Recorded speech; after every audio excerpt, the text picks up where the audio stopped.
it. So today, Kurt and I are coming together to talk to you about a topic that we feel is extremely vital right now, right here, right now.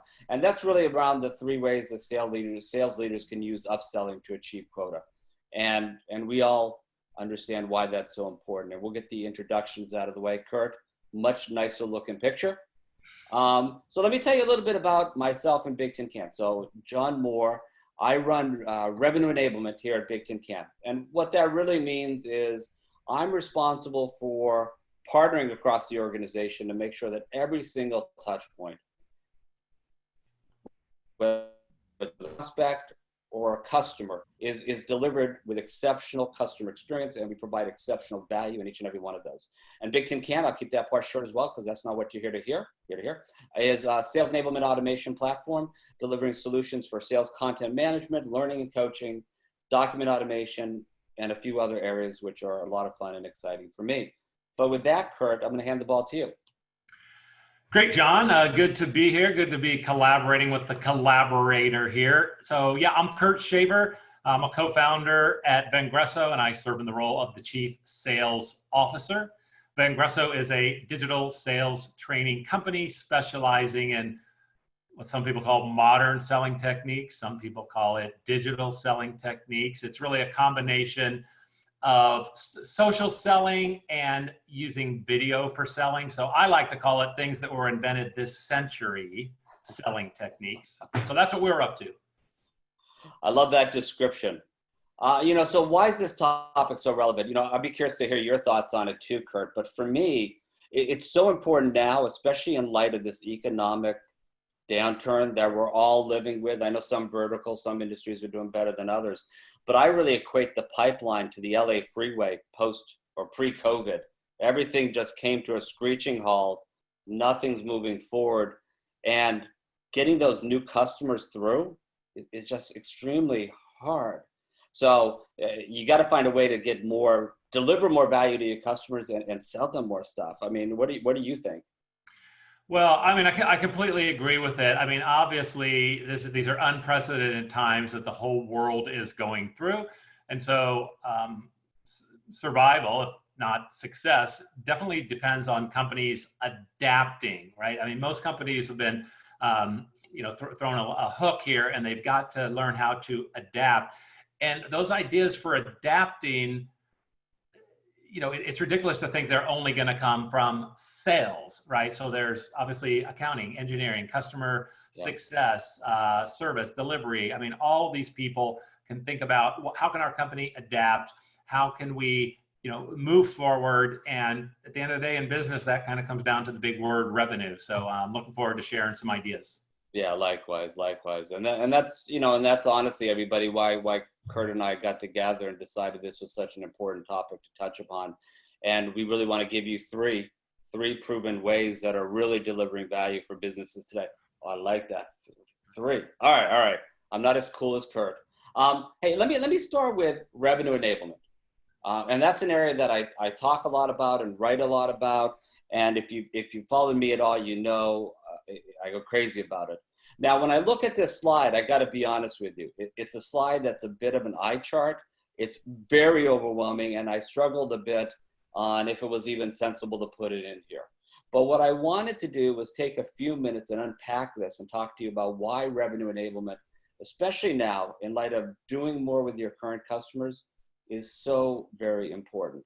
So, Kurt, you touched upon this. Right now, we need to, across the business, look for ways to optimize, deliver more value, and all those sorts of things. We need to reduce costs, reduce risk, but also drive more value and create more opportunities.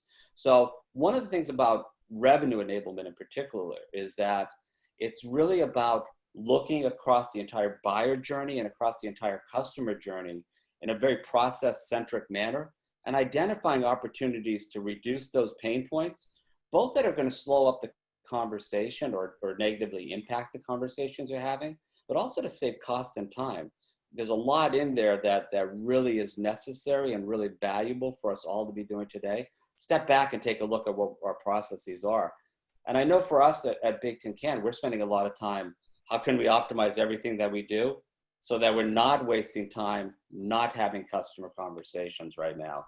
The other bits of it, I think, that are really important is now is a good time and a critical time, again, touching on your earlier point, Kurt, for all the teams to really find ways to be more aligned around what we're doing. I know for us, and I'd be curious what you're doing here, but we're looking at all the verticals we service. We're looking at all the products we service. And there's certain businesses right now that aren't going to buy. We're not going to be sending out those, emails and phone calls and knocking on doors on the businesses that don't need us right now. We're trying to instead put out those value-added messages. Here's some things you can do. Here's some things to be aware of. But it's also about that alignment across marketing, customer success, and sales, and some things that are just really, really important. And the last piece of this that I think, Kurt said it really well. It comes back to the revenue in terms of how we're going to hold on and get through this together. But a lot of the revenue comes first and foremost by focusing on the customer. So revenue enablement is a customer-centric experience, is a customer-centric process.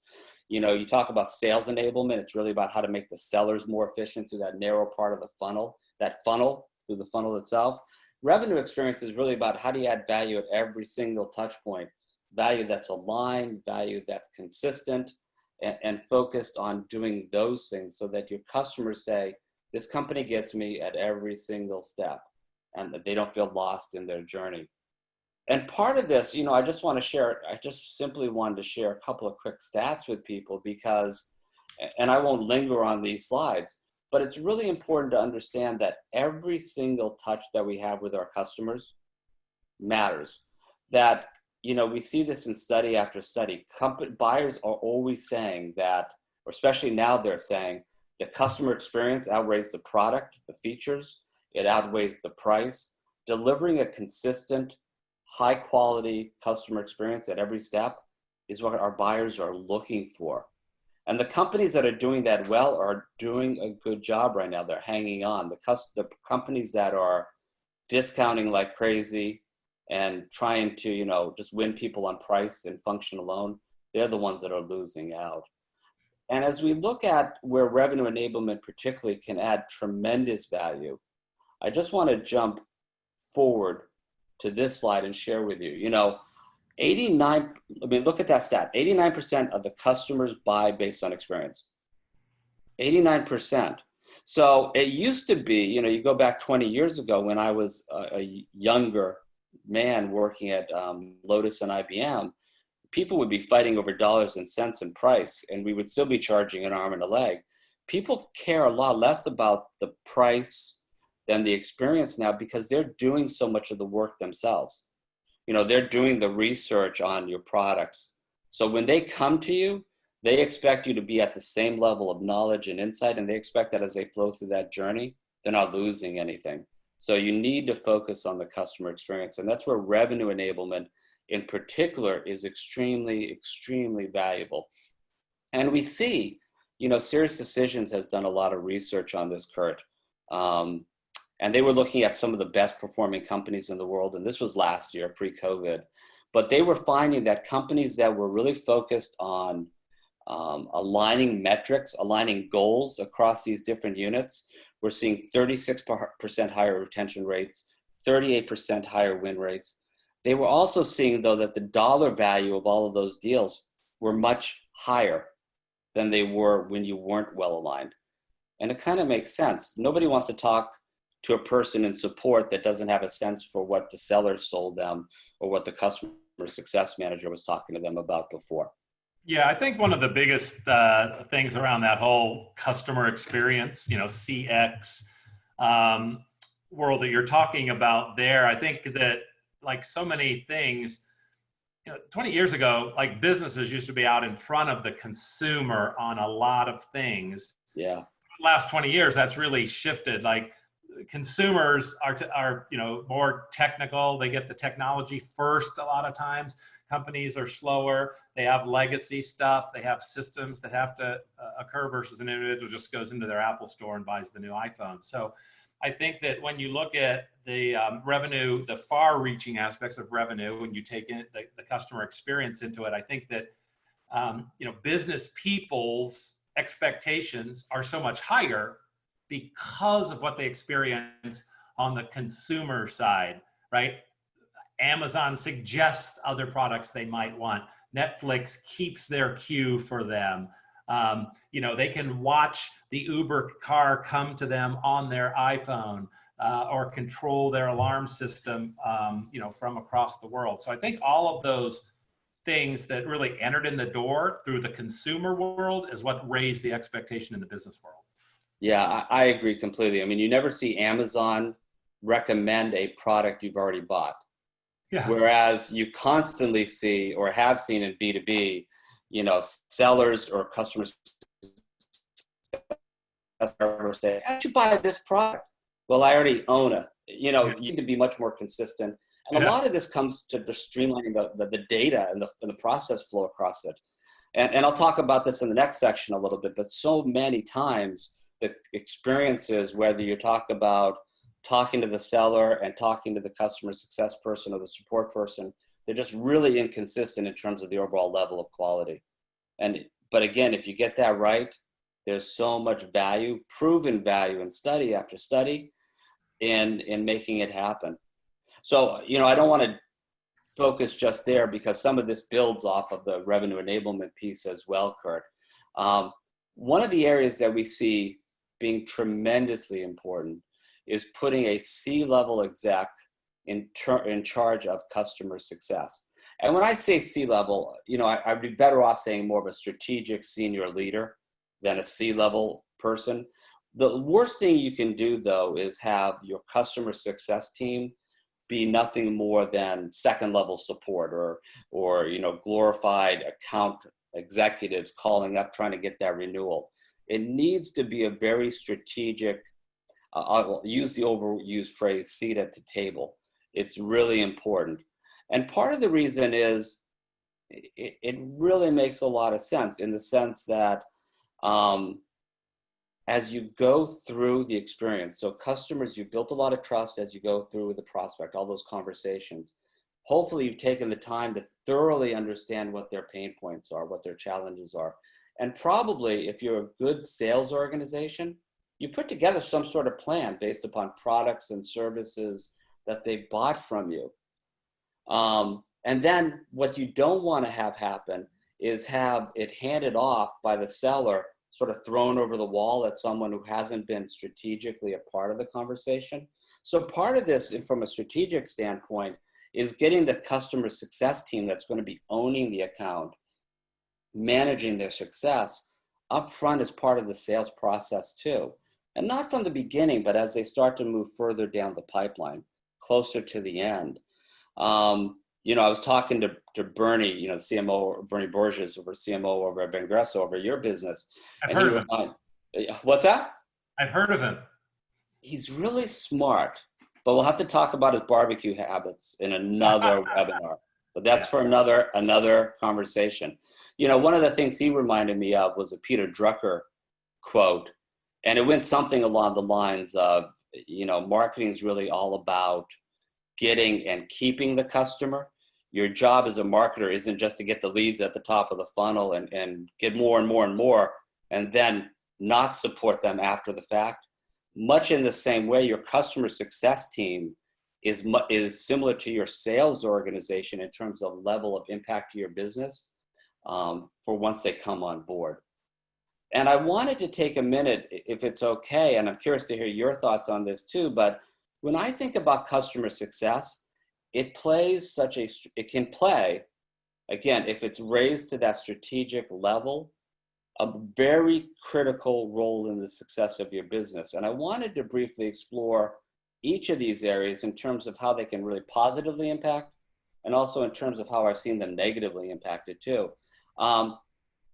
You go through the buying journey, like I said. You go through, you're convinced you want to buy this. Sometimes we trip up when we get to procurement. Sometimes businesses, you've been this really strategic partner as you're going through the sales cycle, and then procurement, it's almost like the gloves come off and both sides start beating on each other.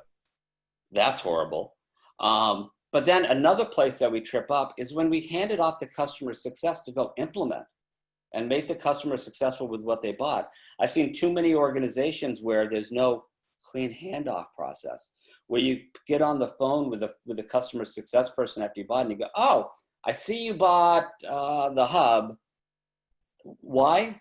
Too many times that's what happens. So having a really firm handoff process and getting customer success involved early, one of the things we try to do, and I'm curious if you do the same, Kurt, once we get to the point with the customer where it's pretty clear, or with the prospect, it's pretty clear that they're going to buy, we know what their business problem is that we're trying to solve, and we're just getting into procurement where, look, procurement can be tough. We talked about that. Depending on the businesses, sometimes there's a little bit of back and forth. That's all there, though, in terms of introducing them and get into the customer, introducing to the customer challenges. And we do a little bit of a pre-handoff between sales and customer success. So we've introduced them to the customer. They're aware that they're now part of the team. And the customer success team that's involved with the customer starts to internally understand, okay, here's what they're trying to accomplish. Here's all the people in the business we need to work with. Here's their level of interest. The CFO wants this, the CSO wants this, and really getting clarity about how we're going to help that customer be successful. So the first time we have a phone call with a customer at that kickoff, everybody's on the same page. Yes, it's shared expectation. It's setting the expectation early on. And I mean, quite frankly, from a selling perspective, it's also an effective closing technique, right? So you're, because the customer success people are, they've got a different view of the process, right? They're taking it from contract forward. And even if the salesperson has been through, 20 deals, they're not really living it. So again, that version, that experience, in some case, expectation setting and consult from beyond the contract into the actual delivery, it's just so valuable. So I completely agree. It's great to have, that type of knowledge before the contract is signed. It is. And for the customer, again, it just goes to delivering that consistently good experience. I'm not starting anew.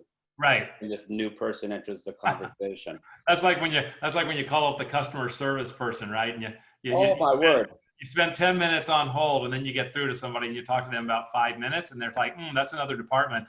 Let me transfer you over there. And the person picks up and they're like stone cold. They're like, what's your account number? Every single time. Insert cable company here.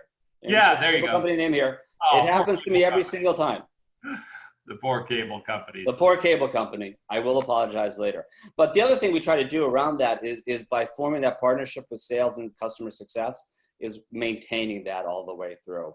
Because part of what you're trying to do, and when you keep in mind the upsell, the cross-sell, and really churn reduction as well, is making sure that the seller and the person who sold them the deal remains that trusted advisor. The person who's helping them move along and solve their pain points and meet those goals reaches the same level. But after the kickoff implementation, it really goes towards how do you start to entrench your solution into their business? And this is where customer success, with some help from the seller and others, plays such a vital role. You look at statistics, industry statistics around CRM. CRM is a vital part of our business, every business. Adoption rates across the globe usually run around 50 to 60%. Even that thing, which is vital to the success of your business, you have a hard time getting people to use. So, one of the areas that we really focus on is first and foremost, what are the business pain points, and defining adoption and success around those. Because it may not be, when you're working with a customer, they may not want their teams logging in every day. That may not be the definition of adoption and success. It may be logging in once a week. It may be logging in and using 10 pieces of content. Who knows? But it's really figuring that out as a team and defining that entrenchment, that success, clearly from the beginning. And along with that, really the KPIs, as you're setting the tone about what problems you're solving, how you're going to measure if you're moving in the right direction. It's about setting those KPIs and measurements of success You know, I don't know how you do it, Kurt, but a big thing that I'm a huge believer in, a huge proponent of, is the QBR, and whatever you call it.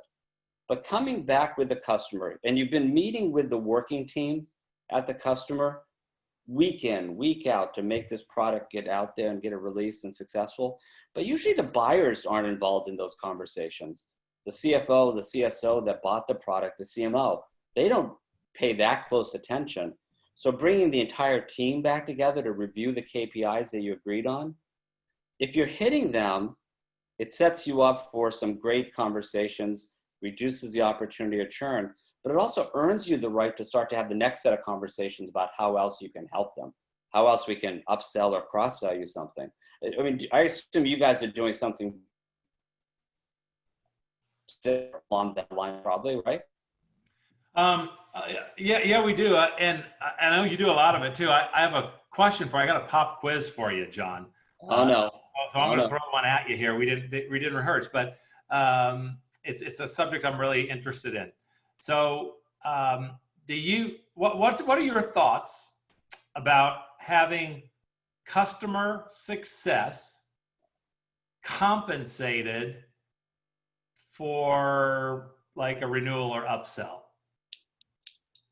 I've always been split on it, and I'll tell you why. I lean towards not, and I'll tell you why. I lean towards not having them compensated directly for upsell, cross-sell, or churn, or any of that, purely from the perspective of their job is to be that trusted advisor focused on helping the customer at every step. And my worry and my fear and my belief is that if the customer is thinking that this person is trying to sell me something because they make money off of it, I lose a level of trust in that relationship. Now, you could argue the customer success person, they don't have to know they're getting compensated on it.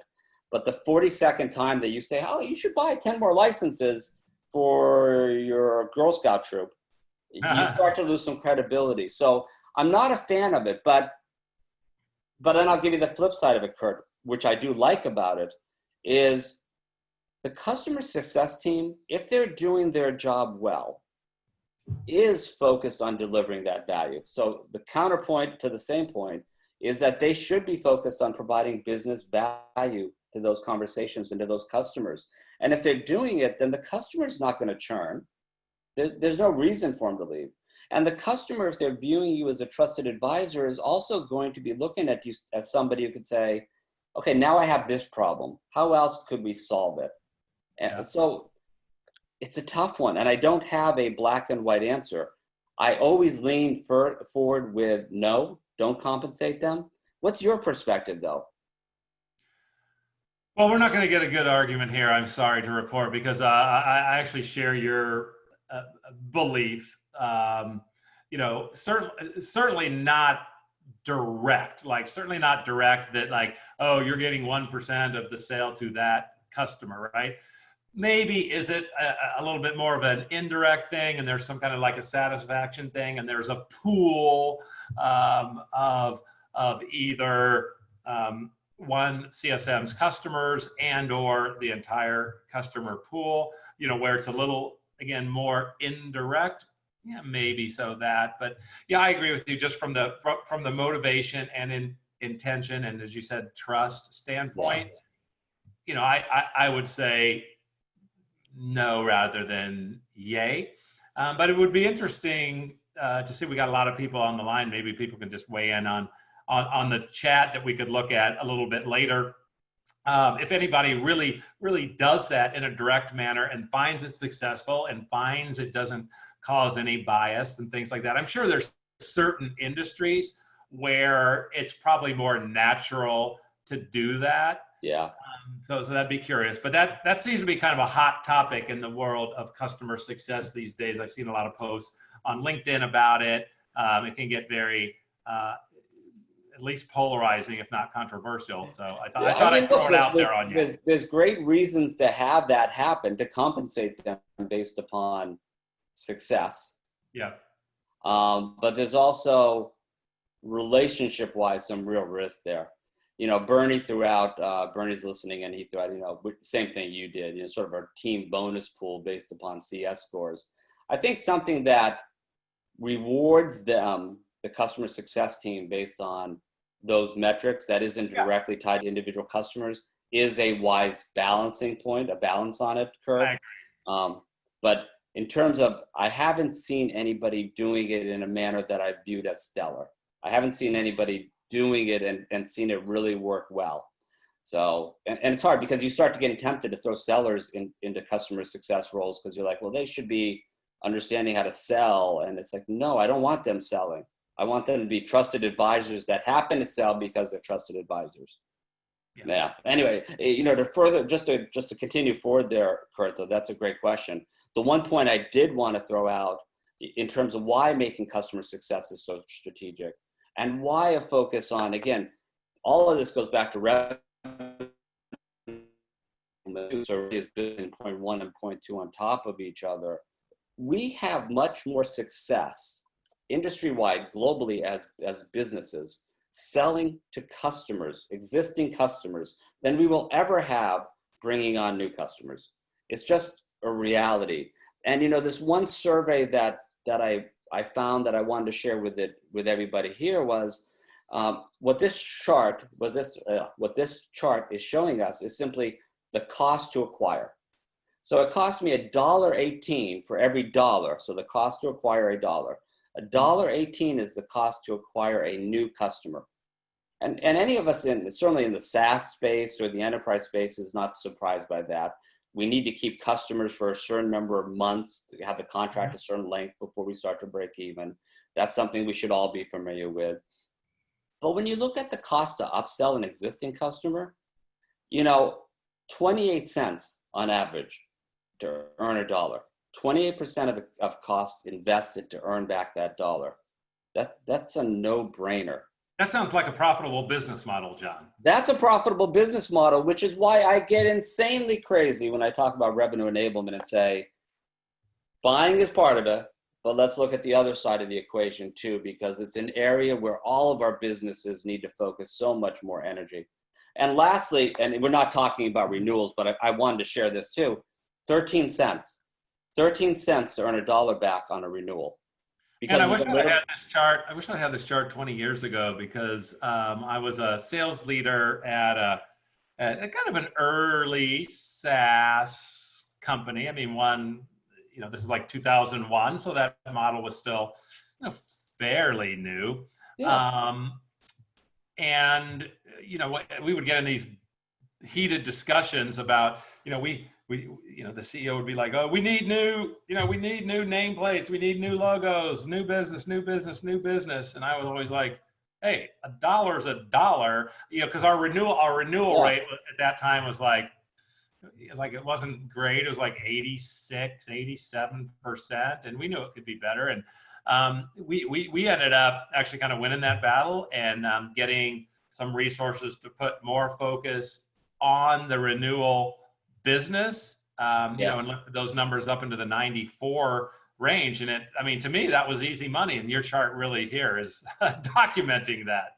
Well, it really is. And when you think about, and I'm just going to share another statistic for you, I think it's 75%. There was one study that I read that said 75% of customers are going to judge you based upon the seamlessness or the level of quality across every single experience that you have. So this is something that you can't just sort of wait till the end, wait till the time of renewal and say, oh, hey, I hope you're doing great with our product. We love you. It needs to be something consistently delivered all the way throughout. Otherwise, too little, too late. Yeah. And I won't name the company that I was helping at the time, but there was a company I was helping at one point, and I was talking to their existing customers, and they hadn't spoken to many of these customers for months. They signed up for 2-year renewals, and it was like, set it and forget it. Yeah. And I remember having a couple of early conversations where the customers was like, I'm glad I finally got somebody on the phone. We're canceling. It must be renewal time. Yeah, what a disingenuous and horrible experience for the customer and really not profitable for the business. Sorry, Teresa Renault was asking us, what does this chart mean again? I'll repeat it again, Teresa, no worries. This is the cost. And you can see, you know, a range here. The cost to earn $1 of revenue based upon new customers, upselling customers, and renewals. And in the study they did, I mean, you can see that the range for new customers, some of those were down to 68 cents, some of them were way up to $1.50. But on average, it was costing $1.18 to earn $1 in revenue for new customers, and only 28 cents for upsell. Because if you've done your job right with revenue enablement and customer success, you're a trusted advisor, you built the relationship, and you're solving problems together. You're not selling them something that they haven't yet realized they need. So John, this is reminding me about a story I had a long time ago when I was a sales consultant, and I was doing a ride along in the field with a salesperson of one of my clients. These guys sold office equipment, and the sales rep was saying like, "Oh yeah, we're going to go visit. This is one of my best customers. You know, it'll be great. We'll go in and see how they're doing, things like that." And, okay, so we walk in, and kind of the first person there on the desk had this. I guess it was like a kind of like an adding machine or something. It was about, you know, this big, and I'm going to guess it probably cost $300. And we were kind of waiting for people. He's like, "Oh yeah, they bought that from me." And I was like, that's nice. So the person comes up and meets us, and about the same time, this sales rep looks way back in the corner of the office. You know, it was an open office. You could see all the way back. And there's this like monstrosity, this like, you know, 4 foot by 5 foot, like copier machine in this back corner. And he goes, like his jaw drops, and he goes, "Well, what's that?" And his customer goes, "Oh, that's like this new copier thing where, you know, we're printing all our own manuals now instead of outsourcing it. And we got it last month, and, you know, it's really saved us money, and it's, you know, fantastic. And I'm sure that thing costs like $15,000. And the guy goes, the sales rep goes, "Oh, why didn't," he's like, "Well, we sell those. Why didn't you call me about it?" And you know what the customer said? They're like, "Oh, you sell those? I didn't know. We didn't know your company sold those kinds of things," right? So, I mean, that's just your point of staying in touch with the customer. You know, now that was a capital goods. It wasn't a renewal per se, but nevertheless, it's back to your point of like, stay in touch with the customer. If you're looking for that upsell or add-on sale, you can't just, you know, drop in once every 4 months and expect to go, because stuff changes. And that's where, you know, if you take nothing else from the first two sections that we were talking about, Kurt, on the revenue enablement and customer success at a strategic role, it's really about looking at the process and the approach you take with your existing customers. Mm-hmm. I mean, we start at the beginning, you know, right now our pipelines are like the LA freeway, nothing's moving. But our existing customers are sitting there on the freeway. Walk up to them, have some conversations, sell them a hot dog and a Diet Pepsi.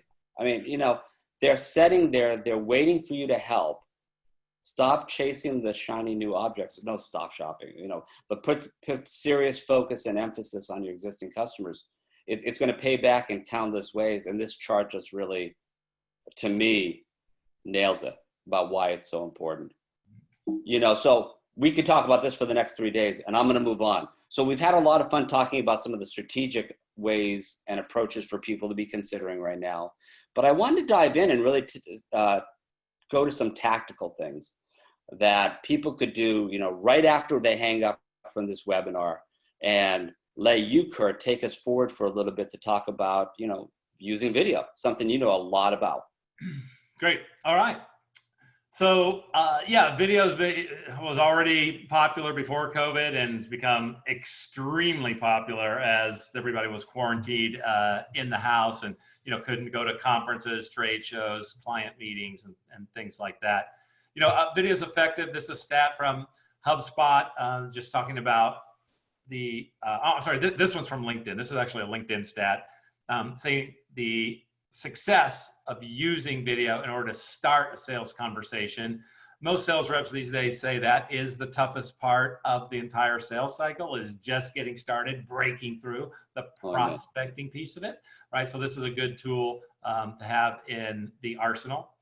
This is the HubSpot stat that adding videos to emails can increase the click rates by 300%. You know, it's just think about it. It's very compelling, right? Oh, hey, John, I made this 1 minute video for you. And, you know, you're kind of seeing me. It's very hard to resist not clicking on that and watching it. We are obviously a video society, whether we're sitting there watching YouTube on our laptop or we're, you know, watching some videos on our smartphone.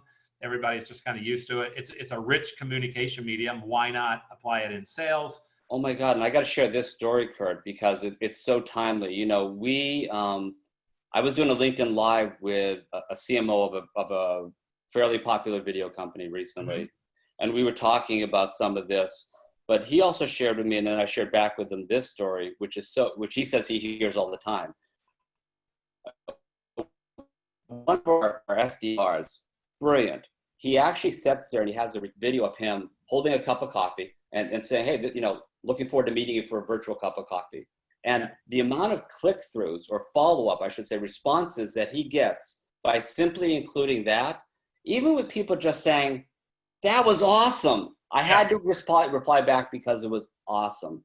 And it just humanizes them too. So they feel more like they want to reach back out. It's amazing how simple it can be to make an impact. That's the thing. And it's funny. We actually posted a blog, and then David Meerman Scott, who's one of the premier marketing authors and speakers in the country. He's got about 5 different marketing books out, all bestsellers. And his newest one here, as you're seeing, is called Thanocracy.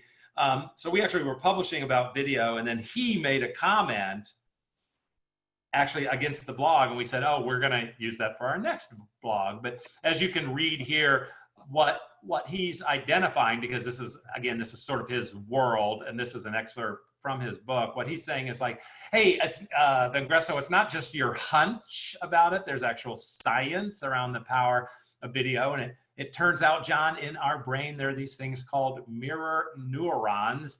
And when humans see other humans' face, right, it fires those neurons, makes that connections. And as he says here, an experience I think probably most people can relate to, he said, this is why we feel like we know movie stars and television personalities, right? I mean, if we saw Brad Pitt or Jerry Seinfeld in a restaurant, Jerry!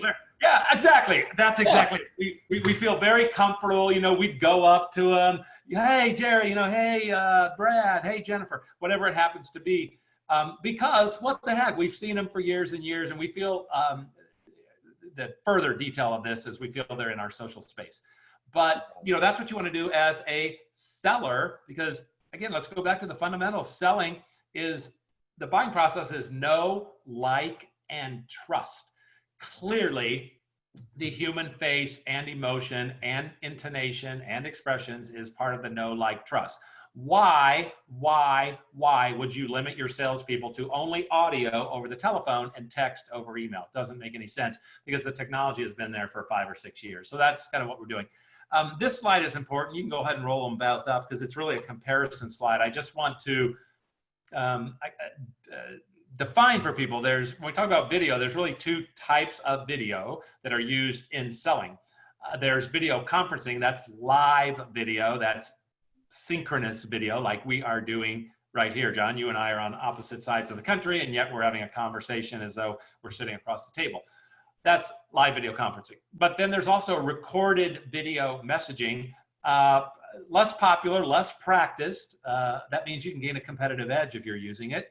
But the thing I always like to point out to people is, like, sometimes people calling us up, hey, can you teach us how to do, you know, video conferencing sales presentations? And my question is, are you guys drowning in leads right now? Is your company drowning in leads? Do you have more leads than you know what to do with? Or is starting sales conversations and getting that first call a challenge? Oh yeah, it's a challenge. That's why we want to do it. And I say, well then you need to do the recorded video one, because that's actually the one that gets you to the live video one. Like, nobody takes a cold Zoom call, right? You can't just like take your call. I don't know. I don't Yeah. know. I just randomly dial numbers. People pick up. Kurt, we have a great See time. who picks up, and they're still in their pajamas and haven't combed their hair and whatever, right? Yeah, I haven't. That's always the joke I post on LinkedIn. Has anybody ever done a cold Zoom call? That would be pretty crazy. So again, just understand the recorded video message can be used in a lot of different use cases. We can go to the next slide. We'll talk about those use cases. But it's particularly good for that prospecting or lead generation. Yeah. Because it's received and consumed on the receiver's time. It's not an interruption sort of a prospecting thing. It is consumed on the receiver's time. Why is that important? Well, have you ever heard of Netflix? Have you ever heard of time shifting your television watching? People do not do it live now just because it's on Tuesdays at 9 o'clock. Who cares anymore? This is the internet age. I'm going to do it on my schedule, not on the network schedule. Same thing applies to prospecting messaging, right? So this is a great way that you can leverage the video. There's other ways. LinkedIn invitations, messaging is great. Proposal delivery is a very effective way to generate revenue by using video. And here's why. Again, completely emphasized in the COVID era, but even still for years and years and years. You may be a seller in Chicago, Illinois. Your territory might be Georgia, right? Yeah. You're an inside salesperson. Great. Are you delivering the proposal in person? No. Even if you're next door, it is very common for your champion to, you'll say, oh, I got the proposal ready. When can I meet with the buying committee? Your champion's like, hold on a minute, Charlie. No, the buying committee is not meeting with vendors. I will deliver your proposal to the buying committee. And as a seller, you think, oh my God, this person who's only been involved with our company for 3 weeks now has to be our mouthpiece about all of our value. It's horrible. So if the seller can actually show up in a recorded video, can be short, could be like 2 minutes. I'm going to walk you through. Here's the proposal. Here's a couple testimonials from customers. Here's the timeline showing the implementation. Check it out. It's a great way to do it. Everybody's saying that to me, Kurt, too. I mean, every single video pro that I talk to is like, quotes, proposals. You're crazy if you're not doing it. Yeah. And so it's great to hear you saying the same thing. Yeah. We've got a couple of questions that came in. One we'll come back to at the end, but one is kind of timely. Nate Carmody was asking, what's more impactful in your opinion in prospecting videos, casual and fun or direct and consultative? I know my thoughts on it, but I'm curious to hear what you think. It's going to be, it depends, right? It's certainly going to depend on, what you're selling, what the environment is, and to some extent your personal style. My personal style, I would like to say is fun and entertaining. I've done some pretty crazy videos, but if I was selling to a hospital or anybody in any way, shape, or form that was maybe impacted by COVID, you obviously have to have a lot of. I think empathy would be a more important characteristic to have in that situation.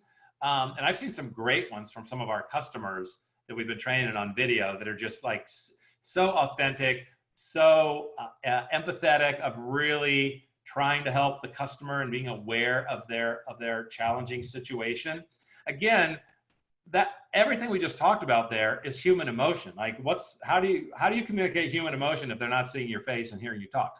Well, part of what I wanted to jump to, Kurt, if I could interrupt you real quick, sorry, is because I agree with everything you said, but the only thing I was going to add is I think it depends on where the relationship is too, right? Yeah. Meaning in the prospecting side and the selling side, if you're selling to what's a more traditional, insurance or finance, you probably want to keep it more buttoned up and professional.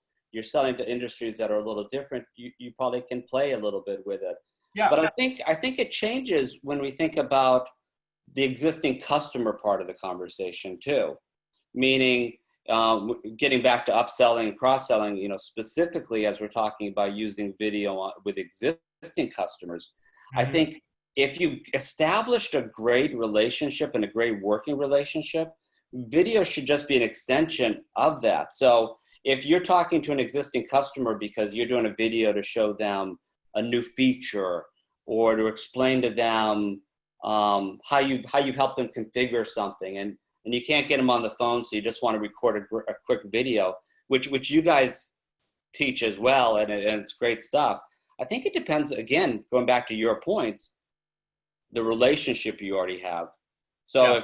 if I'm the customer success person and I have a great fun relationship with the person that I'm sending it to, I think you can be a little bit more lighthearted with it, and keep it fun and light, because that's who you are and that's what your relationship's like.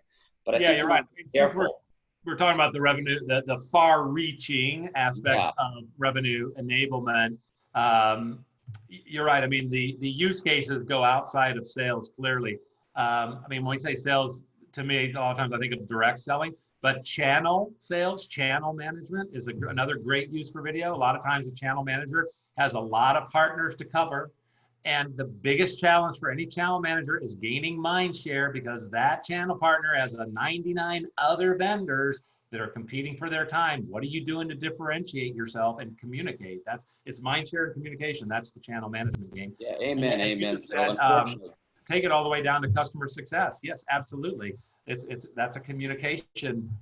It's a communication and relationship and rapport scenario. So video plays great there. I mean, this example you brought up is just, it's just one example of it. You have a short video. This one here is like less than 2 minutes. There's some other assets down below, and it's just a great way to kind of put that information together. yeah, no, brilliant. Do you want me to, actually, I was going to hit play because I think Oh it's yeah, really well you good. can hit play. I mean, you can probably turn it down. Yeah, yeah. All people are going to see here again is that it's kind of a quick overview. There's all sorts of things you can do. You can put their customer logo in the back in the green screen. If you want, you can use different branding on the page. But one of the big benefits from, in fact, go ahead and skip to the next. You can pop over to the next slide, because one of the things I wanted to mention was the one of the big benefits of this is that they do tend to have high pass along rates, right?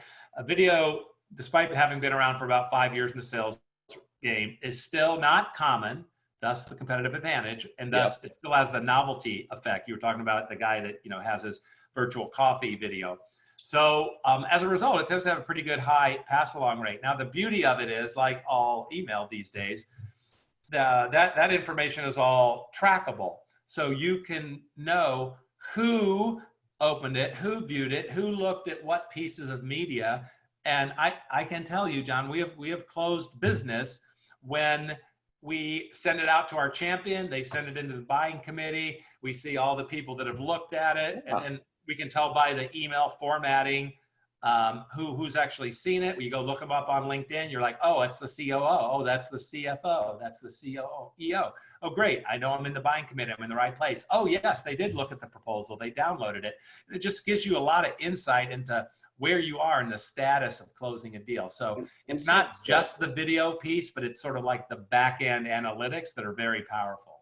Yeah, I think that the traceability, the analytics is huge. Yeah.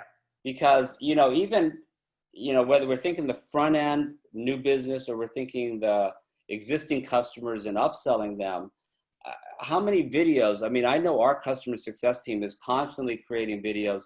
Oh, here's how you solve this problem. Here's how you do this. And just, help them out. And they're always thoughtful about do it within their tenant. So it's their instance of our product. So it feels like them. We're solving it in a way that fits how they're thinking about it. But seeing that get passed around, whether it's for upsell or really just trying to understand how they're maintaining it and supporting it internally, you learn so much about it just with that traceability, Kurt. So that's an excellent point. One of the questions that just came in was, would you recommend the video embed in the email or live or live on the company website or elsewhere? The only thing I was going to say there is I think it depends on what the reason is. So if I'm in customer success and I'm supporting a customer, showing them how to use something, obviously I'm going to send it in an email. If I'm prospecting or doing nurturing for potential prospects, I think it's going to depend. I mean, our SDRs put it in their emails, but we try to use video on our website too. So it really depends on the purpose more than anything. But what would you say, Kurt? Yeah, I agree. I mean, again, I would just differentiate. There's we talked about sort of the two different types of synchronous and asynchronous video, but Okay. Yeah. there's also a difference between a one-to-many video message or a one-to-one video message. So a one-to-many video message, let's say the customer success, let's say 9 times out of 10, every customer asks these 3 questions. Rather than a customer reply every single time, could you do a 2-minute video that would be applicable? Yeah. And something like that could be posted on the company website as a onboarding resource page or something, because it's a generic message that applies to many. But if you're prospecting and if you're selling, in most instances, that's really a one-to-one messaging scenario. So it's more than likely going to be delivered through an email and not something that's posted on a website, right? Unless the question was, oh, we have custom private web pages for customers, then it could fit. Yeah, I was going to throw that in too, Kurt, because if you're using like part of our business is what we call the hub, and it's a sales content management system where you could host them. So we would certainly, in some scenarios, simply publish it to the hub, and people would have access with that, so the entire company could easily access it. But I think it depends too. You know, an interesting question, and I apologize because I'm not going to pronounce your name well. I'm going to say from X Calderon, and I apologize because I'm going to brutalize your name, so I'm not even going to try. The question is, it says to have contact with customers, how often is recommended? Once a month, once a week?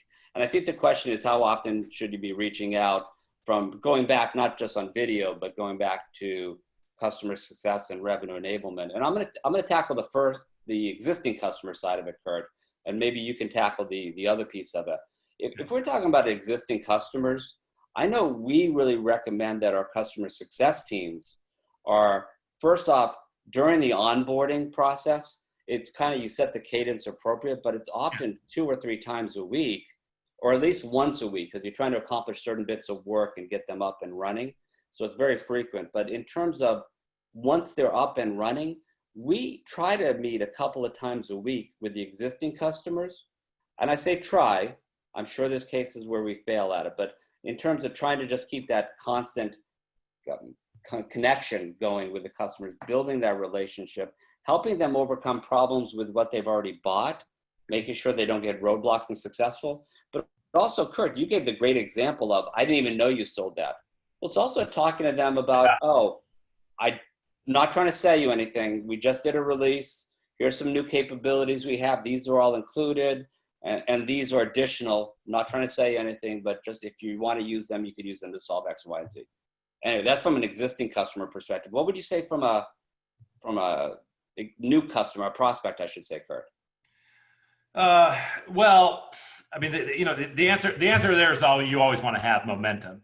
So you always want to know what's the next step in this buyer journey, and get things calendared and be able to, again, keep the momentum going. So it's hard to actually say it's, that's 2 days, 1 day, et cetera. I mean, it depends so much on kind of like the sales cycle, how big is the decision, who all's involved in it. So I would just say that time period is whatever maintains momentum. Yeah, it's a tough one. It's a tough one to answer generically. So that makes sense. The last question I see at the moment is, and this is an interesting one, and I'm not sure how to answer it, but what's the best way with customers that have due payments, how to continue with the business relationship? That's a complex one. And I don't have a magical answer coming out of my mind, to be honest with you, Kurt. I would say, though, the following, that if you've done a good job with your current customers, helping them be successful, genuinely trying to help all the way through, then you're often not going to run into situations where it's a late payment or a non-payment because they're not seeing value. You tend to take those things off the table because they're like, geez, I love you guys. And then you start to get into, I think, more situations where perhaps it's an issue where economics or whatever else are making it hard for them in the moment. And that's that's such a complex and difficult question to answer. I don't know if you have anything smarter to add to that, Kurt. Well, I mean, it's a tough one to come up with a quick, because you're definitely going to have to dig into it. I mean, it's going to be a negotiation of some type. I mean, I think some of the variables on that is, you know, have you delivered all the deliverables, or are there still ones to come? Obviously, if there are, you can hold that back under some scenario, what you agree with. But I think if you just got to get everything on the table with the customer, and you know, if it's a matter of like, hey, we've been impacted by this and cash flow is tough, then it's like, okay, well, what can you do? When can you do it? Can we get an actual schedule documented that we're all going to live with, so we know when it's coming? That's much better than like, oh, I can't pay you right now, and I don't have any, you know, glimpse into the future of when that's going to be. That's going to make the vendor, in this case, I guess, who asked the question, you know, very uncomfortable. So I think it's just a matter of getting specific about, okay, what can you do, you know, and when, and if there's future things to happen, the vendor is certainly within their rights to say, well, okay, you know, we've obviously sort of changed the game here. We're going to have to hold off on phase 3 until we at least get phase 2 paid off. Yeah, no, exactly. But I would restate, Kurt, you know, as long as you've really looked at the approach, putting customer success strategically, then hopefully you've been solving their problems all along and adding value all along. So the chances of them just up and saying, we're not going to pay you because we don't see value, does go down. I'm not saying it never happens. I have seen that where, you know, you at a restaurant and you just finished 2 pizzas and you're like, they were terrible, I want my money back. You know, that kind of stuff. But other than that, you know, hey, Kurt, this was amazing. And I know we're already at like 1 minute left. So if they want to reach out to you at the Vengresso side, I see we have your URL here. We have the Big Can contact info. Anything you want to leave, final thoughts? Hey, you know, we put out that question about what people thought about compensating the customer success people. So if anybody had any good ideas or examples, experience with that, I'd love to hear it. So send it my way.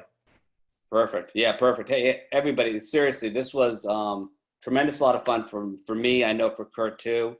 We appreciate your time today. We're going to be sending out the recording probably in the next day. So the recording will finish, it'll process, we'll clean it up, all that. We'll send you an email. We'll probably both send you an email just to make sure that you definitely get the recording, so that if you're here, you can refer back to it. And if you weren't able to join us live, you could refer to it there. But thank you all so much. Great. Really appreciate it. Thanks, Kurt. Great talking to you again, my friend. And thank you, everybody, for joining us. Bye-bye.